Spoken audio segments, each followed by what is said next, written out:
반갑습니다. 몸 건강, 마음 건강의 건강지킴이 임송아입니다. 매력적이고 완벽하게 보이는 사람이 실수를 저지른다면 여러분은 그 사람에게 실망하게 될까요? 아니면 반대로 좋아질까요? 심리학에서 말하는 실수 효과라는 것이 있는데요. 완벽함 속에서 보이는 빈틈이 오히려 사람들에게 인간적인 호감을 준다는 이론입니다. 그래요. 매사에 완벽하게 보이려고 노력할 필요는 없을 것 같아요. 특히 사람을 얻고 싶을 때는 내 인간적인 모습, 스스로 단점이라고 생각했던 모습을 솔직히 보여주는 것, 그 정직함으로 다가가는 것이 더 효과가 클 것 같습니다. 몸 건강, 마음 건강 오늘 순서 시작합니다. 라디오로 생방송되는 오전 11시 유튜브에서 원음방송 또는 몸 건강, 마음 건강 라이브를 검색하시면 실시간으로 방송에 참여하실 수 있고요. 오른쪽 하단에 구독 버튼 누르시면 원음방송의 다양한 컨텐츠들도 만나실 수 있습니다. 오늘 몸 건강, 마음 건강 서울시 관악구 광덕안정한의원 안우식 원장님과 함께합니다. 건강상담 원하시는 분들은 전화주세요. 서울 02-823-2000번, 서울 전화 02-823-2000번이고요. 문자 상담도 가능합니다. 샵 8970 우물정 누르시고 8970으로 보내주시면 됩니다. 짧은 문자 50원, 긴 문자, 사진 문자는 100원의 정보 이용료가 부과됩니다. 신청하실 땐 상담받으실 분의 키, 몸무게, 연세를 적어주시고요. 얼굴 사진이나 아픈 부위의 사진도 함께 보내주시면 더욱 자세하게 상담받으실 수 있습니다.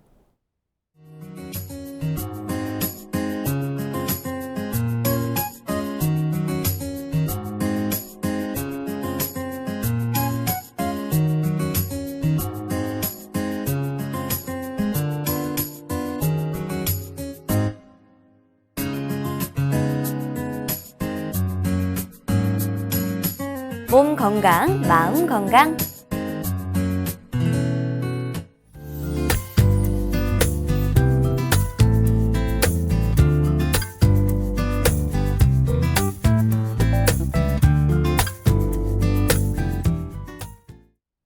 오늘 미니 강의는 안우식 원장님과 함께합니다. 원장님 안녕하세요. 네, 안녕하세요.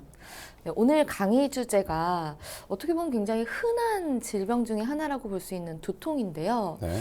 이 두통에 대해서 말씀을 해주신다고요. 네, 두통은 전체 인구의 70에서 80%가 경험하는 아주 흔한 증상인데요. 네. 심평원에 따르면 10년 전과 비교했을 때 두통으로 진료를 본 환자가 30% 가까이 증가했다고 합니다. 특히 지금 같은 겨울에는 추위로 인해서 근육과 혈관이 팽창과 수축을 반복해서 두통으로 힘들어하시는 분들이 더 많아지는데요. 네. 통증 때문에 불편하지만 이제 병원을 잘 찾지 않고 그때그때 약국에서 진통제만 사 먹고 참는 분들이 더 많다고 합니다. 두통이 진통제로 일시적으로 호전되는 경우도 많지만 금세 재발하거나 더 심해지는 경우도 많은데요. 네. 두통에도 흔히 경험할 수 있는 가벼운 두통에서부터 생명을 위협하는 두통까지 다양한 원인이 있으니까 한번 귀 기울여 보시면 좋겠습니다. 네. 두통 같은 경우에는 사실 그냥 참게 되거든요. 네. 근데 그 두통으로 인해서 정말 큰 질병이 합병증으로 발생을 할 수도 있는 건가요? 네, 그렇습니다. 이제 두통을 일으키는 원인이 다른 위중한 병일 경우에는 두통은 아주 중요한 신호가 될 수 있습니다. 네. 두통이라고 하는 건 병명이 아니라 증상이거든요. 그래서 두통 그 자체가 생명을 위협한다기보다는 두통이라는 증상을 나타내는 위중한 병일 경우에 아주 위험한 상황이라고 볼 수 있습니다. 대표적으로 뇌질환이나 머리 쪽의 혈관에 문제가 생기는 경우가 그런 경우인데요. 뇌출혈이나 뇌경색, 그리고 뇌수막염, 뇌종양과 같이 뇌가 손상될 경우에도 그럴 수 있고요. 네. 그리고 동맥정맥 혈관의 기형이나 염증, 그리고 급격한 고혈압으로 인해서 발생할 수도 있습니다. 병명의 무서움과 달리 통증이 그렇게 극심하지 않은 경우도 있지만 네. 기존에 한 번도 경험하지 못했던 극심한 통증이 생기거나 머리에 벼락이 치듯이 통증이 시작되는 경우가 많고요. 신경학적인 증상으로 반신이 마비가 된다던가 시야나 시력에 문제가 생겨서 앞이 잘 안 보인다거나 의식이 소실된다거나 하는 증상이 생깁니다. 그리고 뇌수막염 같은 경우에는 감염이기 때문에 감기처럼 오한이나 발열 같은 증상이 있지만 정도가 감기보다 심하게 나타나게 됩니다. 그래서 이런 중추신경계에 이상이 나타나게 되는 2차성 두통일 경우에는 뭐 응급한 경우가 대부분이고요. 그리고 급성으로 급격하게 나타나고 그리고 다른 증상을 동반하면서 나타나기 때문에 네. 얼른 그 응급실로 가야 합니다. 근데 그냥 일반적으로 두통을 많이 겪게 되는데 또 뭐 정말 통증이 심하지 않아도 이게 뭐 정말 눈이 안 보이거나 혹은 뭐 생명의 위협을 받을 수 있다니까 좀 사실은 공포스럽거든요. 그렇죠. 이게 흔한 일은 아닌 거죠? 네, 이제 방금 말씀드린 그런 두통들은 그렇게 이제 위험한 두통은 아니지만 이제 네. 뇌출혈이나 뇌경색 같은 이제 뇌졸중은 그 인구 유병률이 약 1% 이상이 되기 때문에 또 아주 드물다고 보기는 어렵습니다. 네. 그렇지만 이제 보통 특징적으로 그 두통 이외의 증상들이 나타나고요. 그리고 급격하면서 그리고 병원에서 검사를 해보면 그 문제가 나타나고 진단이 되기 때문에 다른 일반적인 만성 두통에 비해서 뚜렷하게 구분은 된다고 볼 수 있습니다. 일단 어쨌든 두통이 생기면 좀 진단이나 진찰을 받아보는 게 좋긴 하겠네요. 네, 맞습니다. 그럼 그냥 일반적인 만성 두통은 어떤 게 있나요? 네, 그 일반적인 만성 두통에도 원인이 명확하게 이제 좀 밝혀져 있는 또 다른 2차성 두통들과 아직 명확하게 밝혀져 있지 않은 두통들로 이제 나눌 수 있는데요. 네. 원인이 뚜렷하게 밝혀져 있는 것들은 이제 앞서 말씀드린 거랑 마찬가지로 원인이 되는 병이 있고요. 그것 때문에 나타나는 경우인데 이제 얼굴 쪽으로 머리나 이제 뇌혈관이 아니라 얼굴 쪽으로 인해 생긴 병으로 인해서 두통이 이제 나타나는 경우가 있습니다. 그래서 뭐 녹내장으로 인해서 눈의 압력이 상승하게 되면 이제 눈 주위가 뻐근하게 아프면서 그리고 이마 쪽으로 통증이 나타나기도 하고요. 네. 그리고 이빨에 생긴 염증으로 인해서 두통이 나타나기도 합니다. 또 이제 흔히 축농증으로 인해서 코에 농이 잔뜩 쌓이게 되면 그 염증으로 인해 이제 두통이 이마 쪽으로나 머리 쪽으로 그 발생하기도 하고요. 네. 그리고 그 눈, 코, 입, 귀 이제 이런 곳에 염증이나 뭐 종양과 같은 문제가 있을 때는 이제 말초신경이 지나치게 예민해지게 됩니다. 그래서 두통이 발생하기도 해서요. 그런 신경이 예민해지는 3차 신경통이나 뭐 후두신경통과 같이 안면이나 머리의 신경에서 이제 문제가 있는 경우에도 생기곤 합니다. 네. 그런데 이제 이런 경우에는 두통의 원인이 되는 이제 병이나 그 상황이 명확하게 존재하기 때문에 그 병을 고치면 좋아지는 경우가 많아서 두통이 아니라 그 병을 치료하는 쪽으로 치료가 이루어집니다. 두통이 있을 때 뭐 진단을 받았는데 큰 이상이 없다 그러면 일단 안심은 하겠지만 네, 근데 원인이 없는데 두통이 안 사라지는 경우들이 주변에 보면 흔하게 있어요. 네, 맞습니다. 이런 것들은 뭐 왜 생기는 건지. 네, 이제 그 사실 대부분 그 경험하시는 두통들이 이런 네. 원인이 명확하지 않은 이제 두통에 속합니다. 가장 흔한 세 가지가 뭐 긴장성 두통과 편두통 그리고 군발 두통입니다. 네. 먼저 이제 긴장성 두통에 대해서 설명을 드리면 대부분의 사람들이 경험할 정도로 가장 흔한 두통으로 남자에서 70%, 여자에서 88%에 달하는 사람들이 평생 한 번 이상은 이 두통을 경험한다고 하고요. 이게 좀 여성분들이 좀 예민해서 좀 더 발병률이 높다라고 네, 봐야 될까요? 아무래도 그런 측면이 또 좀 있습니다. 그래서 이제 흔히 신경성 두통, 신경을 써서 라고 하는 것도 있고요. 혹은 근육 수축성 두통이라고 이렇게 부르기도 합니다. 이 이름대로요, 정신적인 긴장이나 혹은 뭐 근육의 긴장으로 인해서 발생하는 경우가 많고, 네. 그리고 수면 상태가 불량하거나 그리고 몸이 피곤할 때 더 심해지기도 하는데, 이게 정확한 원인은 뭐 알 수 없지만 과도한 스트레스로 인해서 근육이 수축되는 것이 아닌가 이렇게 알려져 있습니다. 네. 이 증상은 머리뿐만이 아니라 목까지 이어지는 경우도 많고요. 주로 무겁다, 그리고 누르는 것 같다, 그리고 조인다, 그리고 묵직한다. 이제 그렇게 표현하는 경우가 많고요. 하루 종일 은은하게 지속되는 경우부터 잠깐 이렇게 지속이 되는 경우까지 그 지속 시간도 되게 다양한 편입니다. 이게 보통 이렇게 목이 아프거나 어깨 결림이 있는 경우가 많은데 네네. 그냥 내가 오래 앉아서 사물을 봤기 때문에 그렇구나 하실 수도 있는데 네네. 물론 그 원인도 있겠지만 두통의 전이라고도 볼 수가 있겠네요. 네네, 맞습니다. 그 상태가 이제 심해지게 되면은 네. 두통까지 이어질 수 있고요. 초기에는 이제 강도가 심하지 않기 때문에 네. 환자분들이 스스로 진단하고 치료하는 경우가 많은데 생활에 지장을 주는 경우가 적다 보니까 그냥 뭐 진통제 먹는 네. 정도로 이렇게 관리를 하시는 경우가 많습니다. 그런데 이제 그렇게 해서 점차 더 심해지고 그리고 만성으로 넘어가고 나서야 비로소 병원이나 한의원을 찾는 경우가 많습니다. 네. 그래서 내원하시는 분들을 보면 아까 말씀하신 것처럼 뒷목덜미나 어깨 쪽이 긴장되어 있는 경우가 많은데요. 이제 그 부분들을 이제 풀어주는 것만으로도 그 만성 두통이 금세 좋아지는 경우가 있고요. 그리고 집에서 마사지나 찜질로도 효과를 볼 수 있기 때문에 그냥 참거나 진통제만 복용하지 마시고 이제 관리를 하고 진료를 받으시는 것이 좋습니다. 진짜 스트레스는 만병의 근원이라고 하잖아요. 그 말이 뭐 이 긴장성 두통 이야기를 듣는데 다시 한번 떠오르게 되는데 네, 맞습니다. 보통 두통하면 가장 뭐 유명한이라고 해야 될까요? 네. 편두통이 있잖아요. 네, 맞습니다. 그냥 대부분 머리 아프면 아 편두통 있다 이렇게 하시는데 편두통은 왜 생기는 건가요? 네, 편두통은 이제 그 주로 머리 한쪽이 아프기 시작하는데 꼭 한쪽만 아픈 건 아닙니다. 이제 한쪽 측면 편측이라고 해서 네. 편두통이라고 생각할 수 있는데요. 실제로 머리의 양쪽이 아픈 경우도 편두통의 증상을 가지고 있으면 편두통이라고 합니다. 네. 그래서 주로 성인 여성분들에게 많이 발생하게 되는데 10대 때 처음 발생하는 경우가 흔하고요. 40대 이전에 여성의 90% 이상이 한 번 이상은 경험할 정도로 아주 흔한 두통입니다. 네. 증상은 이제 한쪽에서 시작해서요, 반대쪽으로 이동하거나 전체로 퍼져서 머리가 전체적으로 아프다고 호소하기도 합니다. 이제 그래서 한쪽만 아픈 건 아닌 거죠, 네. 편두통이. 그런데 이제 긴장성 두통과는 다른 느낌으로 통증이 있습니다. 어떤 건가요? 그래서 그 압박된 느낌이나 뭐 묵직한 게 아니라요, 뭐 쿵쿵, 욱신욱신, 혹은 지끈지끈 그런 느낌의 박동성 통증이 나타나게 됩니다. 그리고 또 일시적으로는 뭐 조금 어지럽거나 아니면 저릿저릿하거나 혹은 무감각한 느낌, 그리고 언어 장애와 같은 신경 증상을 일시적으로 잠깐 뭐 경험할 수 있는데요. 언어 장애까지 올 수가 있나요? 네, 이런 경우가 있습니다. 아, 네, 심한 경우에 이제 이렇게 오는데 네. 영영 오는 것은 아니고요. 일시적으로 잠깐 불편하게 느끼기도 합니다. 네. 두통 증상이 있을 때요.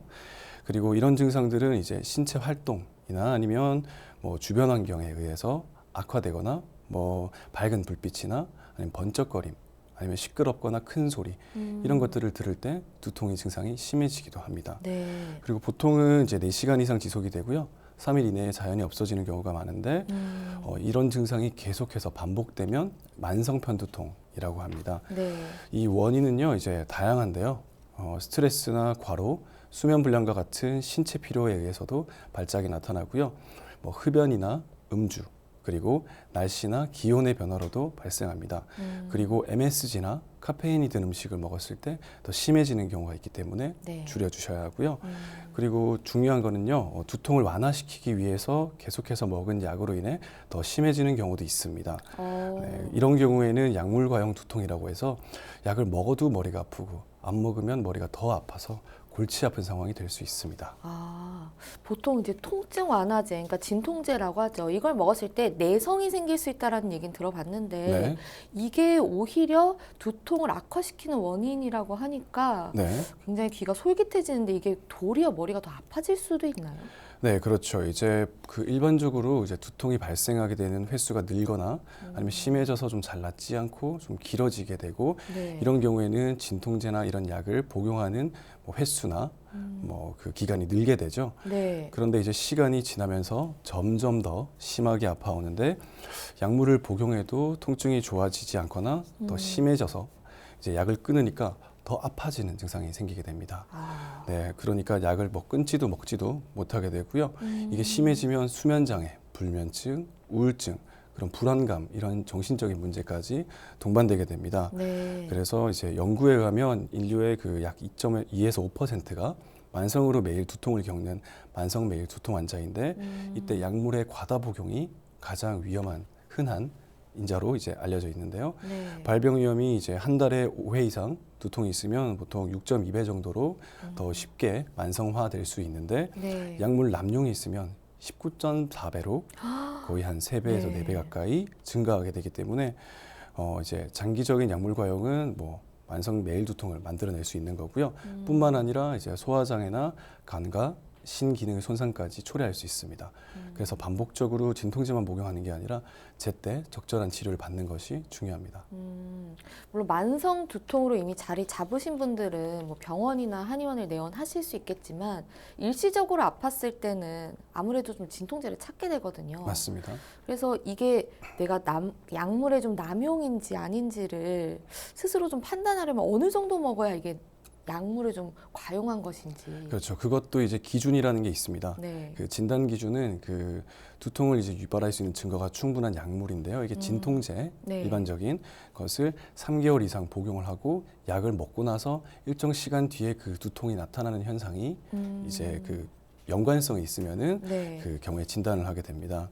그래서 일반적으로 약국에서 쉽게 구할 수 있는 아스피린이나 아니면 아세트아미노펜과 같은 뭐 일반 진통제, 일반 의약품 같은 경우에는 한 달에 15일 이상을 3개월 이상 복용하게 될 경우에 발생할 수 있다고 근데 봅니다. 이렇게까지 드시는 분들이 있나요? 그렇죠. 매일 드시는 분들도 있고요. 그리고 하루에 뭐 2번씩 드시는 분들도 있고, 그런데 이제 이틀에 한 번꼴로 3개월 이상을 복용하게 될 경우에는 이렇게 약물 과용 두통이 발생할 수 있고요. 네. 그리고 그 병원에서 의사의 처방이 필요한 전문의약품 진통제들은 10일 이상, 3일에 한 번만 먹어도 그렇죠. 그래서 10일 이상을 3개월 이상 복용할 때 발생할 수 있습니다. 근데 이제 나이가 들수록 약물에 의존을 하게 되는 경향이 크기 때문에 나이가 많을수록 많이 발생합니다. 그래서 연세가 있으신 분들이 두통으로 장기적으로 약을 복용하고 계신다면은 꼭 제대로 된 치료를 받으시는 게 좋겠죠. 네. 사실 말씀을 들어보니까 좀 뭐 과용이라는 기준은 뭐 제가 내릴 수는 없지만 아주 많이 드시기는 네, 했다라고 맞습니다. 보여지는데 만약에 이미 나는 약을 먹어도 아프고 끊어도 아프고 이런 상황이 됐다라고 전제를 하면 어떻게 치료를 해야 될까요? 네, 일단은 그 원인이 되는 약물을 복용한 후에 그 시간적인 이제 그 연관성을 확인을 합니다. 그래서 이게 이제 연관성이 없으면은 끊지 않을 수 있어요. 근데 먹었을 때 먹고 나서 얼마 뒤에 아프다. 그러면 이제 확실하게 이렇게 약물 과용 두통으로 진단되기 때문에 약물을 끊어야 됩니다. 근데 약물을 끊으면은 급격한 고통이 시작이 되고요. 네. 급격한 고통이 다시 시작이 되는데 이게 이제 수일에서 몇 주 동안이나 지속이 되기도 합니다. 그런데 이제 일반적으로는 한 이제 2개월 정도면은 이제 이전에 그 약물을 먹기 전의 두통 정도로 되돌아가게 되고요. 이제 그러면은 이제 두통 자체가 완전히 낫는 것은 아니지만 네. 약물을 복용하기 이전의 상태로 이제 되돌아갈 수 있는 거죠. 그래서 약물로 인한 두통이 사라지고 그 다음에 기존에 있던 두통 치료를 따로 이제 시작하게 됩니다. 네. 앞서서 이제 말씀을 해주셨어요. 가장 흔한 세 가지의 두통. 긴장성 두통, 그리고 편두통. 이제 한 가지가 남았는데 이건 좀 약간 생소하다고도 볼 수 있거든요. 군발 두통이 어떤 건가요? 네, 군발 두통은 이제 앞서서 이제 두 가지 흔한 두통과 다르게 그 부위가 정해져 있습니다. 통증이 주로 눈두덩이와 관자놀이, 이마 쪽으로 나타나게 되는데 주로 양쪽이 아니라 보통 한쪽에서 나타나게 됩니다. 네. 네, 뭐 양쪽으로 나타나는 경우는 좀 드물고요. 여성분들에게 이제 흔한 편두통 그리고 긴장성 두통도 여성들이 조금 더 흔했는데요. 군발 두통은 대부분 20에서 40대 남자들에게 나타나게 됩니다. 이게 그 신경계와 연관이 있기 때문에 두통이 나타나는 부위와 같은 쪽의 눈물이 흐르거나 아니면 눈이 충혈되고 그리고 콧물이 흐르거나 혹은 코가 막히고 혹은 눈꺼풀이 붓거나 처지는 증상이 함께 나타나게 됩니다. 이런 증상들이 근데 예를 들면 뭐 비염이 있다거나 뭐 아니면 눈에 문제가 있는 게 아닌데 맞습니다. 이 군발성 두통에 의해서 생기는 증상인 거죠? 그렇죠. 그래서 아까 앞서 말씀드렸던 뭐 충동증으로 인한 두통이나 네. 혹은 녹내장으로 인한 두통과 조금 헷갈리게 될 수 있습니다. 그래서 눈도 아프고 머리도 아프다 할 때 이제 머리가 아플 때 찾아갈 곳은 애매하니까 네. 안과를 갔는데 이제 안압이 정상이다. 그러면은 이제 녹내장으로 인한 두통이 아닌데 아픈 거죠. 네, 그리고 혹은 뭐 코 같은 경우에도요. 콧물이 흐르는데 비염 약을 먹어도 차도는 없고 머리는 아파요. 이런 경우에도 군발 두통으로 볼 수 있습니다. 군발 두통 같은 경우는 이제 자율신경 이상으로 좀 알려져 있는데요. 그렇기 때문에 기존의 그런 치료로는 조금 회복이 잘 되지 않고요. 그런 경우에는 이제 군발 두통으로 이제 확인할 수 있습니다. 네. 그리고 이제 지속 시간은 뭐 긴장성 두통이나 편두통이 뭐 하루 이상 장기간 나타나기도 하는데요. 군발 두통은 그 3시간 이내로 짧은 편, 되게 짧게 나타납니다. 그런데 이제 뭐 이틀에 한 번 정도 나타나기도 하고요. 하루에도 뭐 수차례 막 7번, 8번씩 발작을 했다가 안 했다가 하기도 합니다. 네. 그리고 통증의 느낌이 그 앞선 그 두 가지 두통과 좀 다른 느낌으로 나타납니다. 그 녹내장 충동증과도 좀 다른데요. 조이는 느낌에서부터 네. 그 따끔거리거나 아니면 날카로운 곳에 베이거나 아, 하는 조금 이제 더 좀 다른 형태의 강한 자극이 나타나게 되고요. 이 통증이 앞선 그 두 가지 통증보다 더 극심합니다. 매우 극심하기 때문에 스트레스를 정말 많이 받게 되고요. 정말 고통스럽고 그러다 보니까 불안해지고 잠도 못 자고 그렇게 되는 경우가 많습니다. 네. 아, 한방에서는 두통을 어떻게 보고 있는지도 궁금한데요. 네, 한의학에서 이제 두통은 크게 내과적인 관점과 신체 구조적인 관점으로 나누어 볼 수 있는데요. 네. 신체 구조적인 관점은 그 뼈와 근육의 불균형으로 인해서 근육과 신경계가 과민해져서 통증을 유발하는 것이고요. 내과적인 관점은 대표적으로 동의보감에서 두통의 원인을 다양하게 구분하고 있습니다. 아, 어떤 것들이 있나요? 네, 먼저 그 앞서 말씀드린 응급한 2차성 두통에 해당하는 뭐 뇌졸중, 뭐 뇌막염 등에 속하는 위험한 두통들을 두통 불치, 난치증, 진두통이라고 해서 치료가 어렵고 죽을 수 있는 두통이라고 미리 이제 분류를 하고 있고요.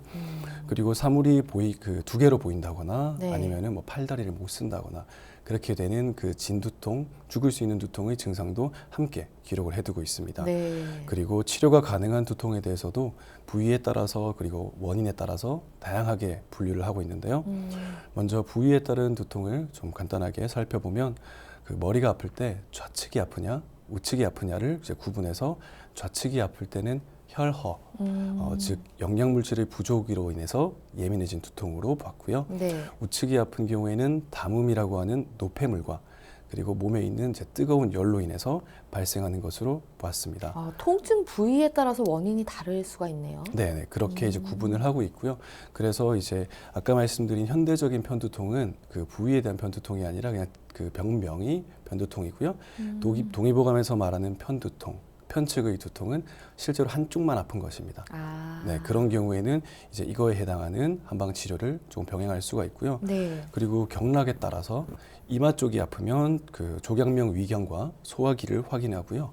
그리고 정수리나 뒷머리가 아프면 그 족태양 방광경과 그리고 추위와 같은 온도 변화를 확인하게 됩니다. 감기 걸렸을 때 우리가 정수리나 뒷머리가 많이 네. 아프게 되거든요. 그럴 때는 이제 방광경이라고 해서 그 한사 추위를 맞이하는 이제 그 경락에 문제가 생긴다고 보기 때문에 감기나 이제 이런 온도 변화를 조절해서 치료를 하게 됩니다. 그리고 머리 측면이 아플 경우에는 족소양 담경과 수소양 삼초경을 이제 함께 치료하게 되는데 이 경락은 심리적인 불안함 그리고 분노 그리고 그런 스트레스 이런 그걸 담당하기 때문에요. 네. 스트레스로 인한 두통일 경우에 측면에서 나타나는 경우가 또 많이 관찰이 됩니다. 부위별로 이렇게 두통의 종류가 정말 다양하다는 게 네. 굉장히 새롭기도 한데, 그럼 두통이 생기는 원인들은 어떤 것들이 있다고 보고 있나요? 네, 이제 온도에 따른 구분으로 이제 감기나 바람을 쐬어서 발생한 두통을 풍한 두통이라고 하고요. 네. 그리고 특이하게 이빨에 이상이 없는데도 이빨이 시리거나 아프면서 머리 꼭대기가 아픈 이제 고력 두통이라고 하는 게 있습니다. 네. 증상이 좀 특이해 보이는데요. 이게 네. 그 환자분들을 보면 실제로 다른 내과나 치과에 갔을 때는 전혀 뭐 문제가 없어요. 그러니까 이빨이 아프니까 그 이빨에 문제가 있는 줄 알았는데 전혀 이빨에는 문제가 없는데 이빨과 머리가 아픈 겁니다. 네. 그래서 회복이 안 되고 치료가 안 되니까 괴로워하다가 내원하시는 분들이 계신데요. 이런 경우가 동의보감에서는 이미 병명으로 정해놓고 있는 병입니다. 이게 그러니까 뭐 충치가 있는 것처럼 통증이 강하게 있다라는 네, 거죠? 맞습니다. 느낌이 그 충치가 있는 것처럼 동일하게 시리거나 이런 치통이 그대로 딱 느껴지게 됩니다. 그리고 추울 때 조금 더 심해지게 되는 특징이 있고요. 네. 그리고 이제 반대로 더울 때 아픈 두통, 그리고 뭐 열골 두통이라고 해서 가슴이 답답하면서 머리가 아픈 그런 두통이 있고요. 그리고 비가 올 때 아픈 두통이라고 해서 비만 오면 머리가 아파지고 그리고 네. 뭔가 몸이 무겁고 코도 조금 맹맹해지고 그런 두통이 있고요. 그리고 술을 먹고 나면 아픈 두통과 같이 어떤 특별한 상황에 따라 아파지는 두통이 있습니다. 그리고 이제 음식으로 인해 생기는 두통도 있는데요. 정작 이제 본인은 음식으로 인한 걸 잘 모릅니다. 네. 그런데 그냥 만성 두통이 있는데 소화기를 치료하면 하다 보니까 좋아져 버리는 그런 두통을 동의보감에서는 식적 두통 이라고 이야기를 합니다. 이거는 그럼 특정 음식 때문에 아픈 건가요? 아니면 음식을 먹기만 하면 아픈 건가요? 음식을 많이 먹어서 이제 체한 거나 이런 음. 경우죠. 음식을 못 먹게 되기도 합니다. 아. 그래서 가슴 명치를 누르면 갑갑하고요. 그리고 단단하고 아픕니다. 그래서 이제 그 부분들을 이제 치료하는데 그걸 치료하고 났더니 두통이 개선이 되고요. 보통은 이제 이마나 머리 앞쪽으로 두통이 발생하는 경우가 이제 많습니다. 네. 그리고 그 군발 두통과 유사한 것으로 눈썹이나 이마 주위가 아프면서 눈두덩이가 불편한 미른골통과 담골 두통이 있는데요. 이것은 이제 군발 두통 같은 경우에는 자율신경이라고 해서 흥분과 그 안정을 조절하는 신경계 이상으로 봤는데 그 동의보감에서는 노폐물, 즉 담음이 쌓여서 생긴다고 보고 있습니다. 그래서 몸 안에 있는 노폐물들을 제거해주는 처방을 썼을 때 그때 회복이 되게 되고요. 그리고 이제 어딘가에 부딪히거나 했을 때 그 부딪힌 시간이 많이 지났지만 그 나쁜 피인 어혈이 머리 주변에 남아 있어서 생기는 어혈 두통도 있습니다. 아. 그리고 어혈 두통 같은 경우에는 네. 한의학에서도 되게 고질적인 두통이라고 보고 있죠. 일종의 후유증, 외상 후유증이라고도 볼 수 있습니다. 네. 그리고 마지막으로 몸이 허해서 생기는 두통도 있는데요. 몸이 허해서 생기는 두통은 주로 관자놀이 그리고 태양혈, 관자놀이를 태양혈이라고 하거든요. 아. 네, 그쪽으로 네. 통증이 오는 경우가 많고요. 그리고 이제 몸이 허한 분들이 많으신데요. 이명이 있다든지 아니면은 머리를 미세하게 좌우로 떤다든지 이렇게 머리 이렇게 떠. 좌우로 조금씩 살살살 떨게 됩니다. 혹은 이제 눈빛에 힘이 없고 어두울 경우에는 몸이 너무 허약해져서 두통이 몸이 과민해져서 두통이 생겼다라고 봐서 오히려 보약으로 두통을 치료하게 됩니다. 보통 두통하면 흔히 아는 뭐 치료법은 아니지만 뭐 우리가 흔히 사용하는 방법이 그냥 진통제를 먹는 건데 네. 실제 치료는 어떤 식으로 진행이 되나요? 네, 일단 아까 말씀드렸던 그런 내과적인 문제들은 이제 한약을 통한 치료가 중점적으로 이루어지고요. 네. 그리고 침과 뜸을 좀 보조적으로 이용하게 됩니다. 그리고 이제 그 체내에 영양 물질이 부족하다거나 아니면 기가 부족하고 몸이 허해서 생기는 이제 허로성 두통의 경우에는 앞서 보약을 말씀드린 것처럼 그런 보약으로 다양한 한약재로 몸의 영양을 채워주게 되고요. 네. 그리고 노폐물이나 그리고 음식, 술, 아까 말씀드렸던 그런 부분들은 이제 소화기를 이제 치료해 줄 수 있는 소화 기능을 개선해주고 노폐물을 빼주는 약재들로 치료를 하게 됩니다. 그리고 이제 차가움, 아까 추울 때 그리고 더울 때 혹은 습할 때 아픈 두통이 있었죠. 그런 것들은 이제 마찬가지로 한열의 불균형이 있기 때문인데요. 그 한열의 불균형은 추울 때 하신 분들은 이제 따뜻한 약재를 넣어 주어서 네, 그리고 머리 쪽으로 갈 수 있던 약재도 더해 주어서 그렇게 이제 치료를 하게 됩니다. 네. 그런데 이제 많은 경우에 내과적인 문제에도 구조적인 문제를 동반하는 경우가 있기 때문에 구조적인 문제를 치료하는 방법도 병행하는 것이 가장 좋습니다. 구조적인 문제를 치료한다는 건 어떤 걸까요? 네, 구조적인 문제는 이제 머리와 연결되어 있는 목과 그리고 어깨 그리고 더 넓게는 우리 턱관절까지 보게 됩니다. 그래서 네. 두개골이 이제 연결되어 있는 턱관절과 경추의 균형이 무너지면은 아까 말씀드린 그런 자율신경과 같은 신경계 이상이 발생하게 되고요. 네. 그리고 근육도 긴장이 되게 되고 네. 그리고 피가 잘 안 통하는 순환장애와 같은 문제를 유발할 수도 있습니다. 그래서 이런 부분들을 확인하고 바로잡는 건데요. 일반적인 약물 치료로 완쾌되지 않는 많은 경우가 이렇습니다. 진통제로 안 된다거나 진통제로 일시적으로 괜찮은데 또 아파진다거나 하는 경우에는 이미 구조적으로 틀어져 있기 때문에 그 틀어져 있는 부분은 어떻게든 좀 개선을 해 주어야지 좀 나을 수 있는 여지가 생기는 것이지요. 네. 그래서 이제 내과적인 원인으로 판단하더라도 그 구조적인 문제를 함께 병행을 하고요. 그리고 이런 이제 목이나 턱의 문제가 두통을 유발한다는 것은 현대의학에서도 많이 밝혀진 부분입니다. 네. 그래서 목 앞쪽이 아픈데도 이마가 아프다든지 아니면 눈두덩이가 아프다든지 그런 경우들이 뭐 다양하게 있게 되고요. 네. 그래서 이제 추나요법이라든가 그런 이제 경추와 요추 그리고 몸 전체의 균형을 바로 잡아주는 치료로서 균형을 잡아주고요. 그리고 복약침이나 침 그리고 뜸을 통해서 긴장된 근육들과 그리고 연부 조직을 이완시켜주고 그리고 염증을 잡아주는 치료가 들어가게 됩니다. 그리고 원인이 한 가지일 것 같아도요. 실제로는 다양한 원인들이 뒤엉켜서 복합적으로 두통이라는 증상을 만들어내기 때문에 그냥 뭐 단순히 진통제만 드시는 것은 좋지 않고요. 조금 더 종합적인 접근으로 뭐 목이랑 어깨도 잘 풀어주고 그리고 머리 쪽도 치료해주고 턱도 함께 안 좋다면 턱도 치료해주고 그리고 비염이 있다면 축농증도 치료를 하고 이런 다양한 전반적인 관점에서 치료를 해주는 것이 되게 좀 중요하다고 볼 수 있겠습니다. 네. 근데 두통으로 사실 이렇게 병원이나 좀 한의원을 잘 안 가게 되거든요. 그냥 스스로 치료하는 경우가 많은데 그렇죠. 내원하는 분들이 많으신가요? 내원하는 분들이 꽤 많습니다. 아. 그리고 보통은 이제 그냥 목이 아파서 왔어요라고 하는데 실제로 이야기를 해보면은 두통을 늘 달고 있고 이거는 진통제로도 안 되니까 당연히 뭐 안에 원래 늘 그렇지라고 생각하고 살아가시는 분들이 되게 많은데요. 네. 실제로 한의원에 왔을 경우에는 그런 부분들이 진통제로 안 되는 부분들도 상당히 잘 치료가 되는 경우가 있습니다. 그렇기 때문에 이왕이면은 그냥 내가 늘 그렇지라고 생각하지 마시고요. 한의원에 직접 내원을 하시면은 뭐 5년, 10년을 아팠던 두통들도 좋아지는 경우가 많으니까 꼭 가셔가지고 진료를 받아보시는 것이 좋습니다. 근데 사실 잘 이제 전문기관을 안 찾게 되는 게 검사하면 뭐라고 뭐 딱히 병명이 안 나오더라. 네, 뭐 조사했더니 검사했더니 문제가 없다더라. 이런 경우들이 많아서 그렇거든요. 네, 그렇죠. 그러니까 뭐 구조적인 문제가 아니라 기능적으로 문제가 생겨서 그러니까 진단을 받아도 딱히 원인이 밝혀지지 않을 수 있는 그런 두통에 대한 치료 사례가 있으면 한 가지 정도 소개해 주시면 네. 도움이 될 것 같습니다. 네, 보통 이제 두통 같은 경우에 가장 흔한 게 이제 긴장성 두통인데요. 네. 그런 분들이 이제 젊은 분들 중에서도 되게 많습니다. 특히 전산 작업을 하시는 분들, 이런 분들이 상당히 많은데요. 그런 분들은 늘 목이 아프고 어깨가 아프고 그리고 머리도 같이 아프게 됩니다.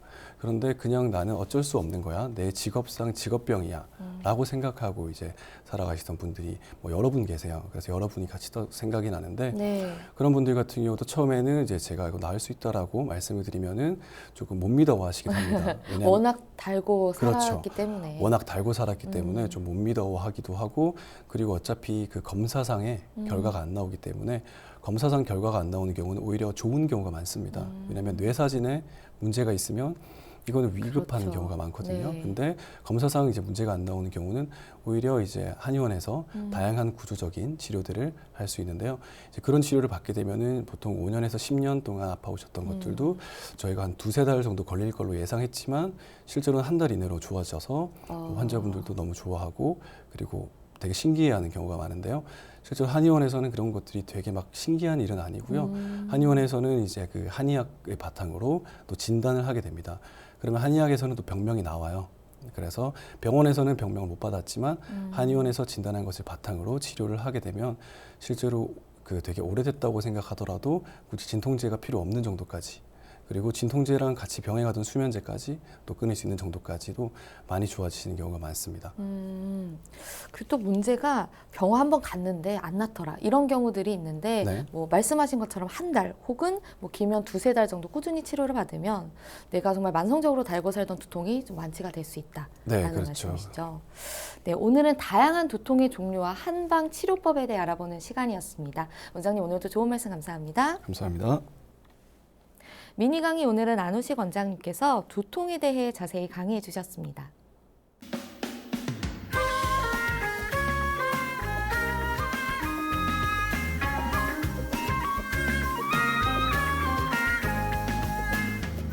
날이면 날마다 찾아오는 시간이 아닙니다. 약이 되고 복이 되는 꿀 같은 건강 정보 튼튼 보감 시간입니다. 오늘 주인공은 도미입니다. 도미는 건강에 어떤 도움을 주는지 원장님께 여쭤볼게요. 네, 회 드시는 분들이 도미를 굉장히 많이 드시잖아요. 그렇죠. 엄청 맛있죠. 네, 이게 건강에 어떤 도움을 주나요? 네, 예로부터 이제 도미는 그 복을 불러오는 귀한 생선으로 여겨져서 잔치상에 빠지지 않는 식품이었는데요. 네. 도미는 혈액 속의 혈구가 만들어지는 조혈 작용을 하기 때문에 손발이 차거나 저혈압이 있는 사람들에게 좋은 생선이라고 전해집니다. 또 도미는 지방이 적고 살이 단단한 고단백 식품으로 알려져 있는데요. 네. 소화가 잘 되는 고단백 식품이기 때문에 어린이나 노인 그리고 수술 후에 충분한 영양 섭취가 필요한 회복기 환자들에게도 좋고요. 그리고 비만과 다이어트로 고민하는 여성들이나 중년들에게도 아주 좋습니다. 네. 그리고 도미는 다른 생선에 비해서 비타민 B1 성분이 풍부해서 피로회복 능력도 뛰어난데요. 도미의 눈에는 비타민 B1이 많고 도미의 껍질에는 비타민 B2가 다량으로 함유되어 있습니다. 도미의 눈 주위에는 그 피부 미용과 뼈를 형성하는 젤라틴 물질이 풍부하게 함유되어 있기도 한데요. 타우린 성분도 풍부해서 알코올 해독 작용과 담석이 생기는 것을 예방하는 효과도 있습니다. 보통 어두육미라고 하는데 실제로 이 도미 머리 부분에 굉장히 영양 성분이 풍부한가 보네요. 그렇죠. 네. 또 음식에도 궁합이 있다고 하잖아요. 네. 도미 같은 경우에는 좀 곁들여 먹으면 좋은 그런 음식들이 어떤 게 있나요? 네, 도미는 이제 베타카로틴과 비타민 C가 풍부한 파프리카와 만났을 때 면역력 향상에 이제 좋은 궁합을 이루게 되는데요. 이런 이유로 서양에서는 도미와 파프리카를 곁들여서 먹기도 합니다. 또 도미와 산수유를 함께 먹어도 스태미너에 좋습니다. 그런데 반대로 도미를 먹을 때 피해야 하는 음식이 있다면 네. 한의학적으로 대부분의 어류는 차가운 성질을 가지고 있기 때문에 이를 보완하기 위해서 따뜻한 성질의 식재료를 곁들여 먹는 것이 좋은데요. 겨울이 제철인 다시마, 미역 등 해조류는 차가운 성질을 지닌 대표적인 음식으로 도미와 함께 먹을 경우에는 몸을 차게 만들어서 겨울철에 면역력을 저하시킬 수 있으니까 그 점을 참고하시면 되겠습니다. 제가 근데 이건 실제로 경험한 사람인데 네. 저는 회를 되게 좋아해요. 네. 근데 지난 겨울에 정말 거의 하루가 멀다 하고 회를 먹었는데 그 겨울 내내 정말 기침을 달고 살았던 적이 있거든요. 네, 확실히 좀 찬 성질의 음식들은 좀 따뜻한 음식 곁들여 드시는 게 맞습니다. 굉장히 도움이 될 것 같습니다. 네, 원장님 좋은 정보 감사합니다. 튼튼보감 오늘은 도미에 대해 전해드렸습니다.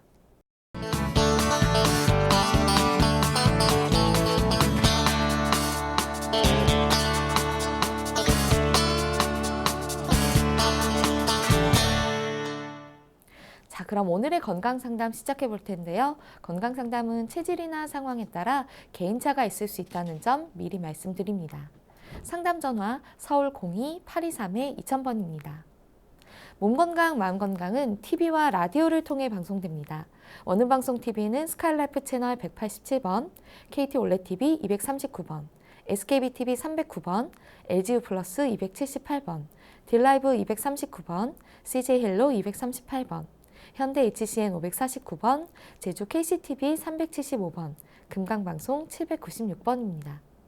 라디오는 서울 경기 FM 89.7, 부산 경남 104.9, 대구 경북 98.3, 광주 전남 107.9, 전북 충남 지역은 97.9MHz로 청취하실 수 있고요.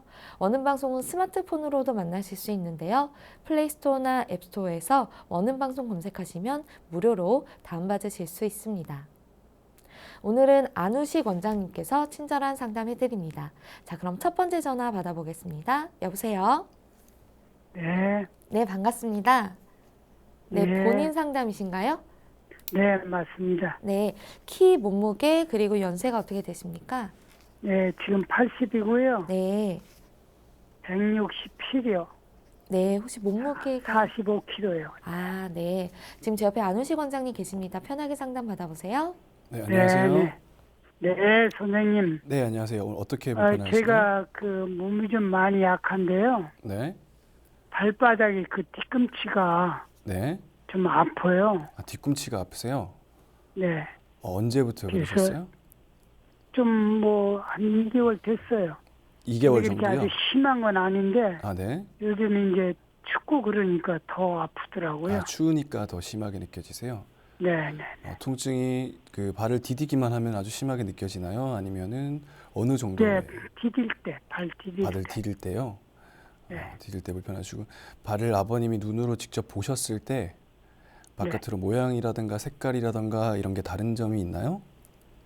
특별한 건 없고요. 네. 이제 몸이 지금 많이 말랐거든요. 아, 몸이 많이 마르셨어요? 그러다 보니까 발바닥이 이렇게 좀 납작해졌더라고요. 아, 그러셨군요. 아무래도 체중이 조금 살이 빠지신 건가요? 네네. 네네. 많이 빠졌죠. 원래 어느 정도셨어요, 체중이? 원래는 63kg였는데 점점 줄어가지고 그러니까 한 4, 5년 전만 해도 한 54, 5kg? 네. 그 정도 됐는데 이게 점점 줄어가지고 지금 그렇게 됐어요. 네. 거의 한 10kg씩 아주 많이 빠지셨네요. 그죠? 한 20kg 가까이 빠지셨는데, 이제 나이가 드시고, 이런 경우는 이제 족저근막염이라고 보통 많이 부르고요. 발바닥에 있는 이제 근육을 싸고 있는 막에, 뒤꿈치를 싸고 있는 막에 염증이 생기는 경우가 많습니다. 그래서 만약에 눈으로 봤을 때 좀 뭐 하얗거나 아니면 피부가 많이 까졌거나 그래서 아픈 경우는 뭐 피부 이상이나 혹은 뭐 대상포진 같은 걸 의심할 수 있는데요. 지금 같은 경우는 흔한 좀 증상이고요. 특히 나이가 드시면서 체중이 감소하면은 근육의 힘이 좀 약해집니다. 네. 근육과 근막의 힘이 약해지면서 이제 조금씩 우리 종이가 찢어지듯이 종이 지폐 끝부분이 찢어지듯이 약간씩 찢어지는 경우가 많습니다. 그래서 그런 경우에는 치료를 뭐 가까운 한의원이나 이런 곳에 가셔가지고요. 침이나 뜸 같은 치료를 받으시는 것도 좋은데 뜸을 제가 뜰 줄 아는데 네네. 어디다 놓는 게 좋을까요? 뜸을. 해당하는 자리에 놓으시면 됩니다. 아, 다리 어디 바닥에다요? 네네. 다리 아프신 그쪽가요? 발바닥이요? 네. 발바닥 그 중심에다 놓을까요? 아니요, 그쪽에 하는 것은 아니고요. 그 부분은 뜸을 어디에 하는지는 그 직접 한의원에 가셔서 그 병소를 보는 것이 가장 좋습니다. 아, 한번 물어보고. 네네, 가서 근데 보시고요. 한의원에서 뜸을 잘 안 떠주더라고요. 찾아보시면은요, 그래도 동네에 이제 뜸 뜨는 곳들이 요즘도 꽤 있거든요. 그래서 네, 한번 찾아보시고, 그리고 이제 중요한 거는 반복 치료입니다. 왜냐면 발바닥은 네. 우리가 항상 서 있게 되고요.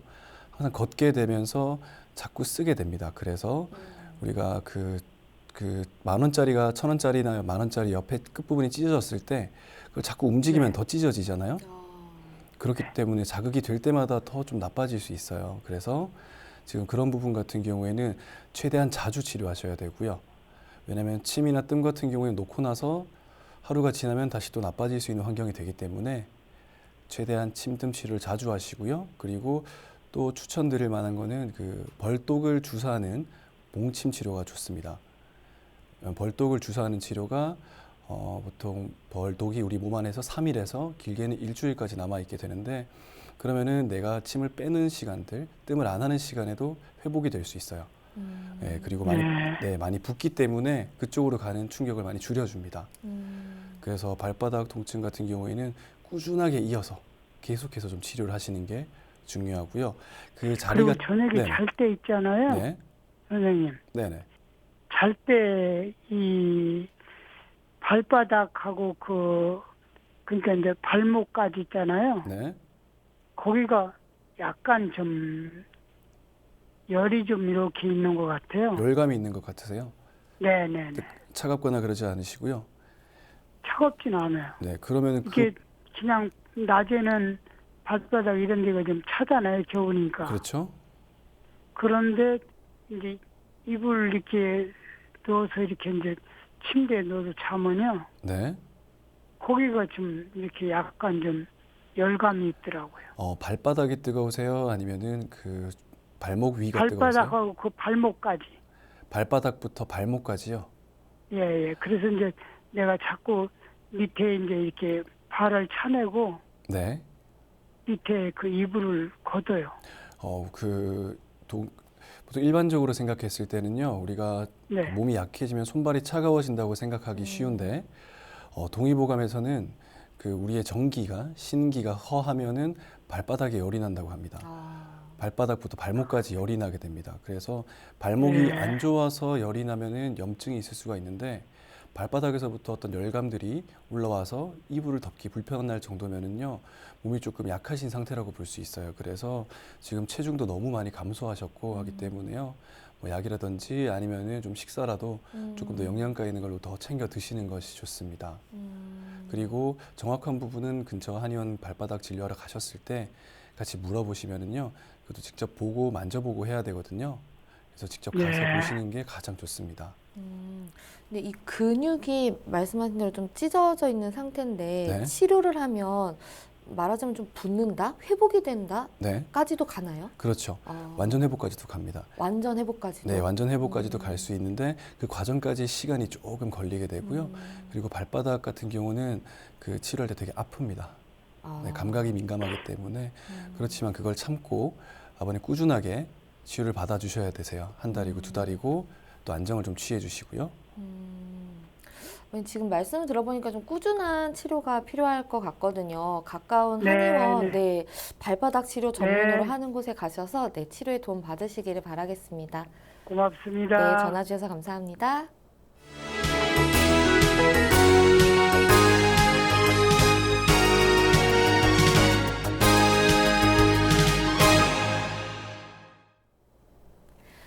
문자로도 사연 보내주고 계신데요. 뒷번호 8880 쓰시는 분입니다. 나이는 45세 남성분이고요. 키 170cm, 몸무게 83kg. 이라고 하시는데요. 평소에 손발이 차지 않았는데요. 지난해부터 손이 차기 시작했고요. 그런데 양손이 다 찬 것이 아니라 어떤 때는 왼쪽만 차고 어떤 때는 오른손만 차고 그렇습니다. 다이어트 중인데요. 혈압도 140에 100 정도입니다.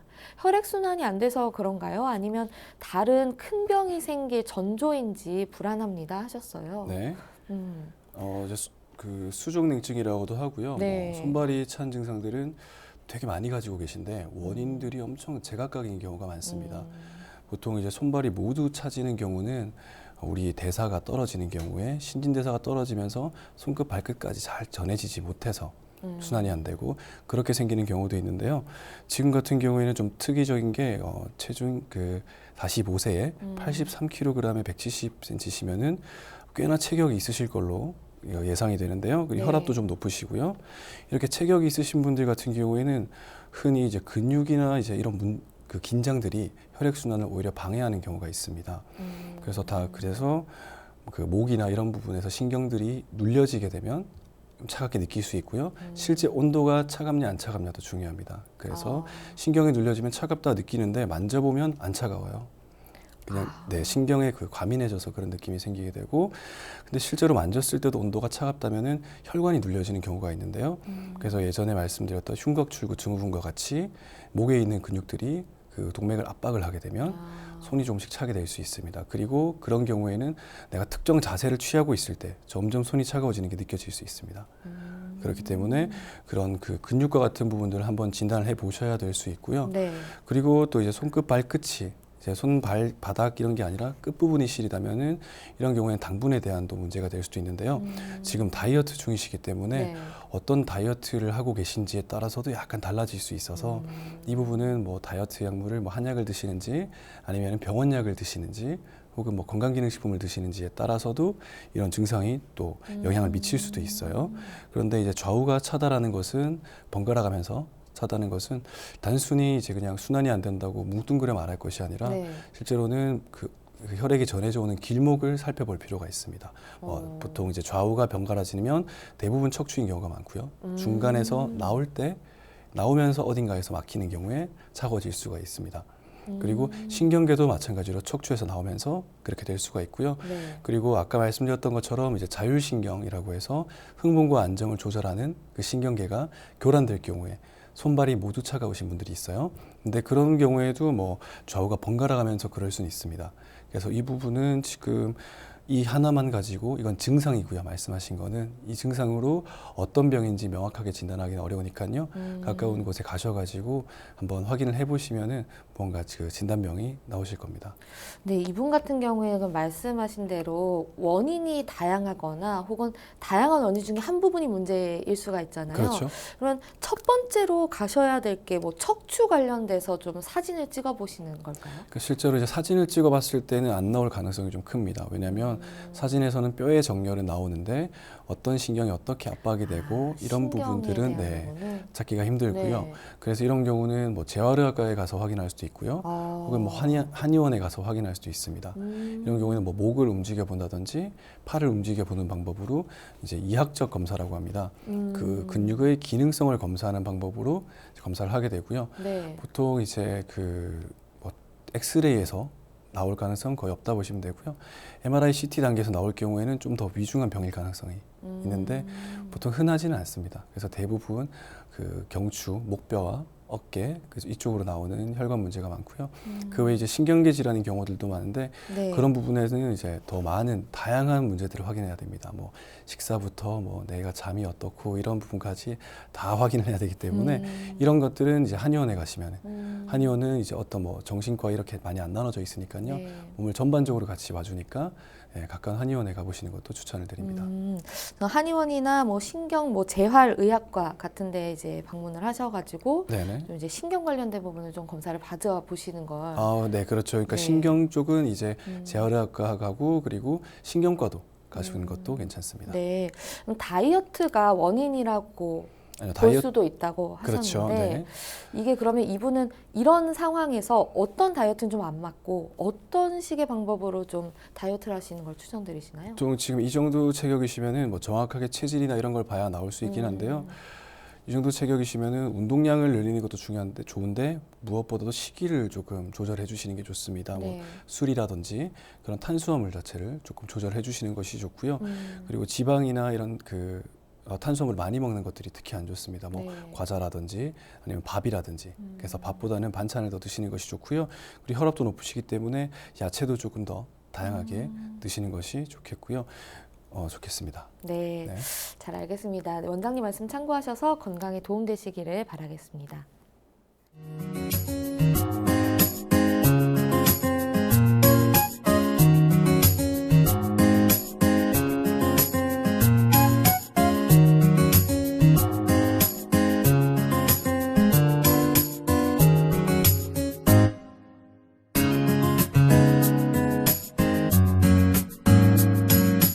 몸 건강, 마음 건강. 몸 건강, 마음 건강 오늘은 안우식 원장님과 함께했습니다. 원장님 오늘도 좋은 말씀 감사합니다. 감사합니다. 다음 시간엔 한의사 최진용 박사님과 함께 할게요. 오늘도 건강한 하루 보내세요.